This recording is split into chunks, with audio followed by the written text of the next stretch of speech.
Finding your audience as an artist. As an artist, you'll be creating amazing new artworks regularly. You'll take part in exhibitions, and you reach exciting milestones within your career.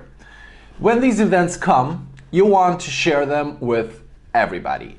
As much as you like to climb on the tallest mountain and shout to the world, "I am having a new solo exhibition in Gallery XYZ next Friday," it might not be the most efficient way to communicate that information. That is why, as artists, we need to take the time to build and foster our audiences. These are the people that you want to keep informed. A good audience are your real, true friends and supporters who become emotionally invested into your art career, that follow you along all the steps of your journey. This audience doesn't have to be huge. The final number is not as important as the quality of your audience.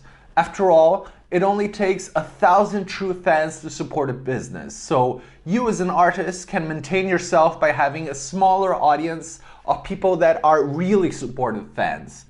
In today's lesson, we're going to be covering the basic first steps of audience building, taking for consideration that you're building a new audience from zero as a starting artist. If you already are ahead in your career, this might still be useful for you, as you can view ways to improve your relationship with your audience or use some of the following tips into growing it further. Where to start from? Finding your first following is probably the hardest part of this process.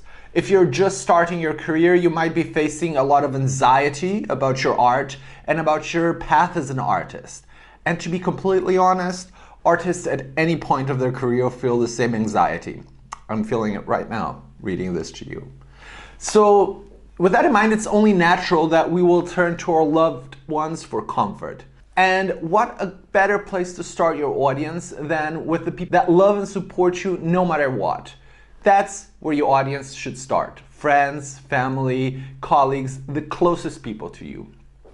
Make a list of your closest people and write them down. These are going to be the first members of your art fan club.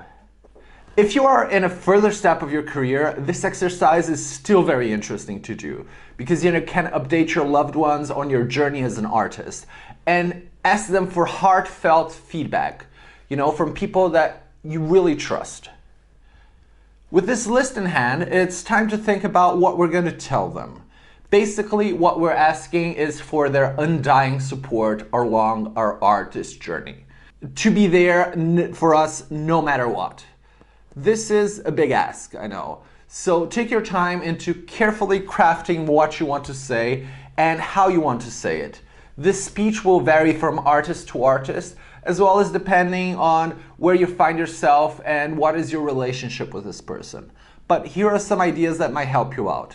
I'm looking to take a career change and want to become a full-time artist. You've been my closest friend for so long, so I wanted to hear your ideas on this. It's a big step for me, so your support is very important. Could you have a look at my website and Instagram and have a look at it? Maybe you will see something that I didn't see. I would really appreciate a value of an outsider's point of view. See, this is the kind of friend that you want to keep close by. Someone who will always share their honest feedback and be there for every new exhibition opening you have. The important thing here is to let the other person know how important their support is and how they can help you in your art career. In this case, a second pair of eyes to look over the website and Instagram to have an honest opinion.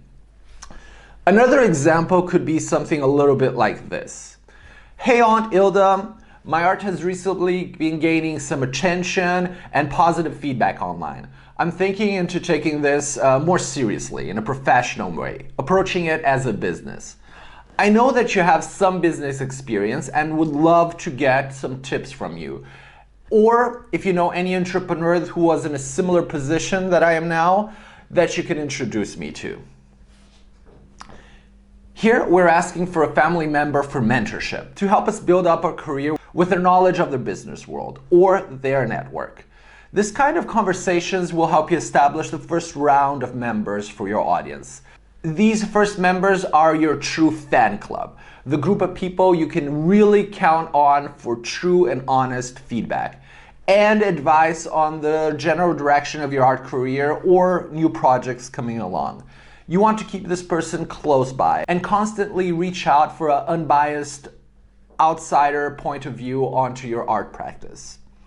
With this group, you should keep a personal and regular communication, keeping them informed on any new and exciting opportunity or exhibition. You'll get their honest opinion, and they will help you grow as an artist in the long term. An important point here is to talk briefly about managing your audience. It would really help if you start building a database about your audience. The usual way to connect with your audience is social media, but I would definitely recommend making an effort of start collecting also the emails of your audience so you can maintain a direct relationship with your audience rather than relying on an algorithm to show your art to people. You'll want to have the tools to reach and interact with your audience directly. So maintaining a spreadsheet of these contacts as well as a newsletter software is a good idea to do so. With this first circle of connections draw, it's time to start growing our audience by slowly drawing bigger circles. We should gradually start looking into our broader connections, colleagues, former schoolmates, business associates, family friends, acquaintances, for people that you know personally and that somewhat resonate to you, that you think would be excited about hearing of your new career as an artist. These people already have some relationship with you, know a little bit about you, but might not have any previous idea that you also made art. So it's time to tell them. For this, you should first create a small script to give an overall idea of what you want to say. Remember to keep it straight to the point and friendly and personalized because we don't want it to sound like spam. Something like this.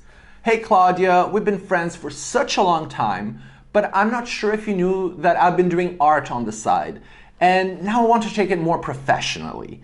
I would love to share some pictures of my work with you and tell you all about them and the fun I had making them. You always had such a good eye for interior design, so your opinion would mean the world to me.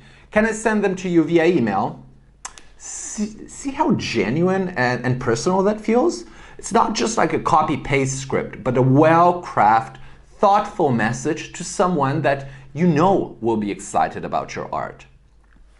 Another idea would be something like, hey Jimmy, haven't seen you since we worked on that project together last year. I remember you were super into comic books and street art. I don't know if you know, but I'm not only a web developer, but I also make art on the side.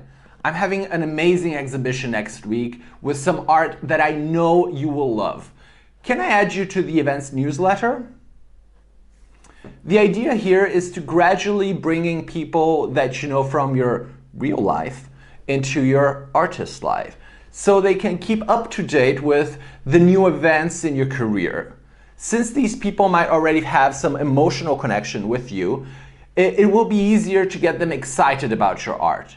People love to say that they knew the drummer of X band before they were famous. So that's the opportunity you're offering these people. The chance to know you and follow you before you become a big star.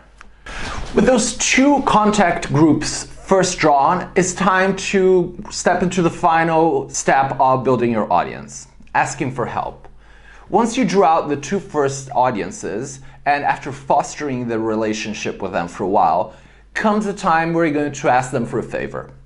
Asking for a favor, though, only works if you had been providing value to your contents beforehand, such as cool behind scenes of your studio or insights into how you do your art.